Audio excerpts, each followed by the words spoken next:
अस्सलाम वालेकुम। 7 mistakes of Pakistani people. आपको पता होगा हम लोग एज अ पाकिस्तानी 7 डिफरेंट ऐसी मिस्टेक करते हैं जिसकी वजह से हम हमेशा मिडिल क्लास के जो विशियस सर्कल है ना उसमें से निकल नहीं पाते। तो ये 7 मिस्टेक्स का भी मैं जिक्र करूंगा, साथ इसका मसले का हल भी बताऊंगा, सोल्यूशन क्या है इस मसले से निकलने का। पहले आपको वीडियो के अंदर मैं सातों मिस्टेक्स, सातों गलतियां जो हम सब लोग कर रहे होते हैं उनका जिक्र करूंगा और उनसे हम कैसे निकल सकते हैं। ठीक है जी। सबसे पहला है क्रेडिट कार्ड। आजकल जो भी मिडिल क्लास लोग जॉब करते हैं किसी भी मल्टीनेशनल कंपनी में या नेशनल कंपनी में जहाँ पे उनकी थोड़ी सी सैलरी बननी शुरू हो जाती है, तो क्रेडिट कार्ड वाले जो होते हैं ना वो आपके पीछे पड़ जाते हैं। क्रेडिट कार्ड के सेल्समैन होते हैं वो आपके पीछे पड़ जाते हैं कि सर हमसे क्रेडिट कार्ड बनवा लें, आपको हम उधार दे देंगे, इतनी लिमिट होगी, उसके अंदर 40 दिन के अंदर अंदर आप पेमेंट करेंगे तो आपको कोई सूद नहीं देना पड़ेगा, ये है वो है, बड़ा फ़ायदा है ये वो, तो आपको करेगा। लेकिन एट दी एंड क्या होता है, जब आप क्रेडिट कार्ड ले लेते हैं, क्रेडिट कार्ड आप घर में यूज़ करते हैं, आपकी कोई भी चीज़ आपने ख़रीदनी है, कभी कोई मोबाइल ख़रीद लेते हैं, कोई शॉपिंग कर लेते हैं, कपड़े ख़रीद देते हैं, डिफरेंट किस्म की चीज़ें कर लेते हो, इससे क्या होता है कि आपके एक्सपेंसेस जो होते हैं ना वो बढ़ जाते हैं। अगर आप महीने का खर्चा पहले 1 लाख रुपए कर रहे थे तो क्रेडिट कार्ड आने की वजह से उसका 1.5 लाख से 2 लाख पे चले जाए, तो आपका हर महीने खर्चा बढ़ता जा रहा है, आपकी सेविंग्स नहीं हो रही बल्कि आपका खर्चा बढ़ता जा रहा है। तो क्रेडिट कार्ड जो लोग बनवाते हैं उसके ऊपर एक तो खर्चा आपका बढ़ जाता है, फिर आप जब नहीं दे पाते तो आपको हर महीने 3 से 4% उसके ऊपर सूद देना पड़ता है। साल बाद आपका पैसा डबल हो जाता है, यानी कि आपने 1 लाख रुपए की शॉपिंग की तो साल बाद आपने 2 लाख रुपए क्रेडिट कार्ड वालों को देना है। तो ये एक बहुत बड़ी मिस्टेक है, बहुत बड़ी बेवकूफ़ी है। सूदी सिस्टम के अंदर आप फंसने वाली बात है, गुलामी वाली बात है। अगली चीज़ है पर्सनल लोन्स। अगेन ये भी जो क्रेडिट कार्ड लेते हैं उनको पर्सनल लोन का भी एक नशा सा चढ़ जाता है। वो क्या करते हैं, पर्सनल लोन ले लेते हैं। आजकल तो मोबाइल के ऊपर भी बड़े पर्सनल लोन्स वगैरह मिल रहे होते हैं, कई कंपनीज हैं जो आपको दे रही होती हैं, उसमें भी लोगों को फंसा के कई कई गुना लोग ले लेते होते हैं। आम जो बैंक्स हैं वो भी आपसे काफ़ी हैवी सूद लेते हैं। जब हम बैंक में पैसा रखते हैं तो हम तो करंट अकाउंट में रखते हैं, लेकिन उसी पैसे को वो आगे सूदी काम के लिए यूज़ करते हैं और वो सूद फिर हमें ही देना पड़ता है इनडायरेक्ट तरीके से मुख्तलिफ जगहों पे। जब हमने कोई भी चीज़ परचेज करनी है तो वो कंपनी ने या जो भी जगह है उन्होंने जब पैसे लेने हैं उसी बैंक से तो वो सूद पे लेते हैं। तो वो कहते हैं जी हमने तो सूद पे देना है, हमें और जितना मर्जी टच दिखा के वो कहें जी हम तो गलत काम करते ही नहीं है, लेकिन आगे से वो काइबोर रेट यानी कराची इंटरबैंक ऑफर रेट के मुताबिक ही वो कर्जा देते हैं आगे। ठीक है, तो यानी लेते हो सूद है, सूद को वो कुछ भी तरीके से वो एक टच लगा के ना कोई वो देते हैं। अगली चीज़ है न्यू कार्स। अक्सर हमारे अंदर लोगों के अंदर क्या होता है कि इनकम उस बेचारे की चाहे 60-70 हज़ार ही क्यों ना हो, वो कर्जा लेके बैंक से नई गाड़ी निकलवा लेता है और वो गाड़ी चाहे किसी भी किस्म की टच वाले बैंक से निकलवाया, वो कहता है जी मैं तो सूद नहीं दे रहा, मैं तो जनाब सिर्फ उनको किराया दे रहा हूँ। तो हकीकत में सर जी बात यह है कि जब आप कैश के ऊपर किराया दे रहे होते हैं, किसी भी पैसे के ऊपर किराया दे रहे होते हैं, तो वो सूद ही होता है। ये सूद की डेफिनेशन है, किसी भी इकोनॉमिस्ट से पूछ लो, चाहे अंग्रेज से पूछ लें आप, चाहे किसी भी बनिए से आप पूछ लें कि पैसे के ऊपर किराया देना पैसे का, तो इसको क्या कहते हैं, इसे सूद ही कहते हैं। तो अगेन वो नई गाड़ी जब लेता है किस्तों के ऊपर तो अगेन वो सूदी चक्कर में फंस जाता है और गुर्बत की लकीर के नीचे जाना शुरू हो जाता है। अगली चीज़ है big fat weddings. Wedding function जो है ना, इधर पाकिस्तान इंडिया के अंदर एक बहुत अजीब सा ट्रेंड है। आदमी की इनकम होती है 50,000 रुपया और वो 500 बंदे बारात के लेके चला जाता है और आगे वो लड़की वालों ने भी 300-400 बंदे इकट्ठे किए होते हैं, यानी कि इतने ज़्यादा बंदे। पुराने ज़माने में तो ये होता था ना, जब इंडिया के अंदर आज से 4-5 हज़ार साल पहले ये बारात का सिस्टम शुरू हुआ तो होता ये था कि जो लड़की वाले हैं उन्होंने चूंकि अपनी बेटी को सोना चांदी यानी कि ज्वेलरी वगैरह दी होती थी उस वक्त काफ़ी एक्सपेंसिव। आज भी जैसे सोना 4.5 लाख रुपए तोला है, उस ज़माने में भी हज़ारों साल पहले भी सोना महंगा ही था। तो क्या करते थे, अपनी बेटी को 20 तोले 50 तोले या 1 किलो सोना वो देते थे एज अ गिफ्ट। तो माँ बाप अपनी बेटी को जब गिफ्ट के तौर पे सोना देते थे तो उस सोने की हिफाजत के लिए बाराती जाते थे। गांव के पूरे लोग जो थे ना, लड़के के गांव के पूरे लोग इकट्ठे होके बाराती बन के उस सोने की और उस वो जो सामान होता है उसकी हिफाजत के लिए जाते थे बेसिकली।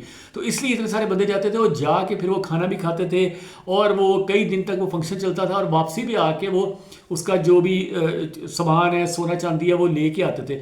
तो ये था। लेकिन अब पाकिस्तान के अंदर आप चाहें तो इस्लामी तरीके से अगर आप शादी करें तो उससे 2 गवाहों की ज़रूरत है शादी के लिए, और 2 गवाहों की ज़रूरत होती है तलाक के लिए। तो कुरान मजीद अगर आप पढ़े ना, तो इधर हो क्या रहा है पाकिस्तान में कि लोग शादी के लिए 2 गवाहों की बजाय 2000 बंदा अरेंज कर लेते हैं, और जब तलाक होती है तो अकेले ही छुप के ही तलाक दे देते हैं, और हालांकि गवाह भी नहीं वो करते। हालांकि सूरह तलाक कुरान मजीद में आप पढ़े, क्लियरली लिखा हुआ है कि बगैर 3 महीने पूरे हुए और बगैर दो गवाहों के तलाक होती ही नहीं है। गवाह की जरूरत भी है और 3 महीने का टाइम भी ज़रूरी है, ठीक है, अदरवाइज वो नहीं होती। अब अगली चीज़ आ जाए, एक्सपेंसिव फैशन आइटम्स। इधर हमारे क्या होता है कि लोग ना दूसरों को देख के वो कहते हैं जी फलाने बंदे ने फलां ब्रांड के कपड़े पहने हुए तो हमने भी फलां ब्रांड के पहने। लेडीज़ के अंदर बहुत ज़्यादा है, आदमी में भी आजकल हो रहा है। इवन मोबाइल फ़ोन तो आप देख लें, लोग कहते हैं जी फलाने बंदे के पास फलां कंपनी का 7 लाख रुपए का मोबाइल है तो मैंने भी ये लेना है, फोल्डिंग वाला मोबाइल लेना है, या फलां तरह का मोबाइल लेना है, तो एआई बेस्ड मोबाइल लेना, वगैरह वगैरह कुछ भी लोग कह सकते हैं। लेकिन वो जो पैसा आपने इस तरह से लगा दिया है वो आपका ज़ाया हो जाएगा। मैंने कई वीडियोस बनाए हुए गोल्ड के ऊपर, और गोल्ड के ऊपर मैं अब कंपैरिजन वाले भी वीडियोस बनाने वाला हूँ।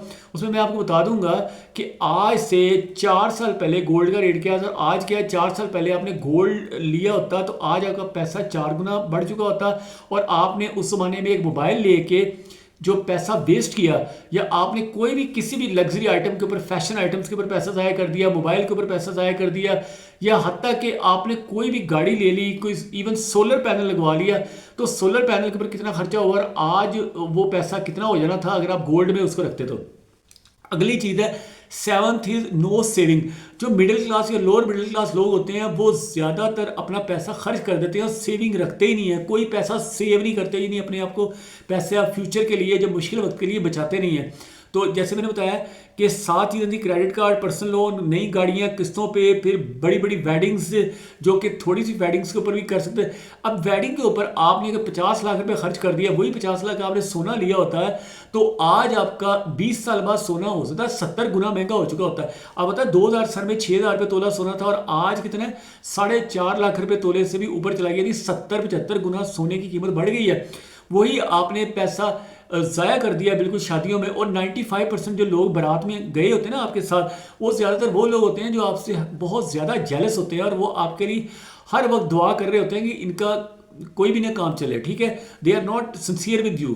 तो अगली चीज़ आ जाए, अब सोल्यूशन क्या है इस पूरे मसले का। जो 7 काम हम करते हैं पाकिस्तानी के तौर पे, तो उनसे हम कैसे बच सकते हैं। सबसे पहले आपने अपने पैसे को फजूल कामों में बिल्कुल नहीं खर्च करना, बल्कि आपने इन्वेस्ट करना है। जो शादी के ऊपर आप 50 लाख रुपए खर्च कर रहे हैं, उसमें से 20-25 लाख का आपको प्लॉट ले लें, 20-25 लाख का गोल्ड ले लें, ठीक है। This is the better solution. चूंकि आपका प्लॉट जो है वो भी लिमिटेड है, बहुत थोड़ी मिकदार के अंदर दुनिया में ज़मीन है, करोड़ों साल से यही ज़मीन है।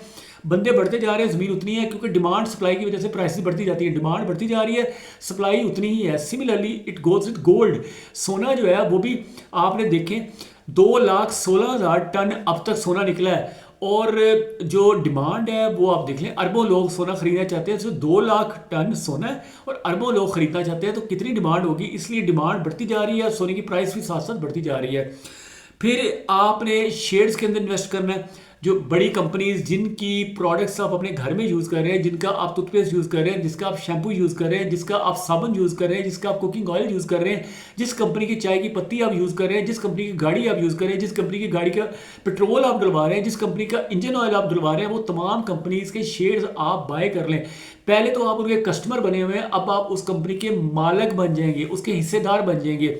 आपके पास चाहे एक शेयर हो रहा तब भी आप उस कंपनी के मालिकों में आते हैं। You are a owner of that company, चाहे वो मल्टीनेशनल कंपनी हो चाहे वो लोकल कंपनी हो। और ये जो कंपनी अच्छी कंपनीज है ना, जो टॉप 100 कंपनीज है कराची स्टॉक एक्सचेंज की या पाकिस्तान स्टॉक एक्सचेंज की, वो बहुत अच्छा रिटर्न दे रही है। कई ऐसी कंपनीज हैं जो 20 सालों के अंदर जिन्होंने 500 गुना तक भी प्रॉफिट दिया है। यानी कि अगली चीज़ जो मैं आपको बताना चाहूँगा वो ये है कि फजूल खर्ची से बचें। और अगर कोई आपका रिश्तेदार, कोई आपका नेबर और यानी कि ऐसी किसी की प्रॉब्लम में है तो उसकी आप हेल्प करने की कोशिश करें, ये भी एक अच्छी बात है। और अपनी लाइफ को सिंपल रखें, शोबाजी में ना पड़ें। आपको कोई ज़रूरत नहीं है महंगे कपड़े पहनने की, महंगे मोबाइल लेने की, महंगी गाड़ी खरीदने की। ये सब कुछ आप करेंगे तो लोगों की नज़रों में आएंगे। जेलसी फैक्टर लोगों में बहुत ज़्यादा, भाइयों में, बहनों में बहुत ज़्यादा जेलसी फैक्टर है। और एट दी एंड क्या होगा, आपको ही नुकसान होगा, बुरी नज़रें आप पे लगेंगी, आपका बिजनेस ख़राब होगा, आपकी जॉब भी जा सकती है और फ्यूचर के अंदर आपको बहुत ज़्यादा प्रॉब्लम आ सकती है। ठीक है, ये 7 मिस्टेक्स थी जो आम तौर पे मिडिल क्लास पाकिस्तानी लोग करते हैं, जिसकी वजह से वो सारी ज़िंदगी गुर्बत के मनहूस चक्कर से नहीं निकल पाते। कहते हैं ना विशियस सर्कल ऑफ पॉवर्टी, ये इकोनॉमिक्स के अंदर हमें पढ़ाया जाता है। मैं जो इकोनॉमिक्स और बिजनेस पढ़ाता रहा हूँ, तो इसलिए मैं चाह रहा था कि इस टॉपिक के ऊपर भी एक वीडियो बनाऊँ ताकि लोग देखें, उनको समझ आए कि आपने फाइनेंशियल फ्रीडम को हासिल करने के लिए ये वाली जो 7 मिस्टेक्स हैं एज अ पाकिस्तानी बिल्कुल भी नहीं करनी। कोई भी क्वेश्चन है नीचे पूछ सकते हैं। Thank you for watching this video, thank you for your time. अल्लाह हाफिज़।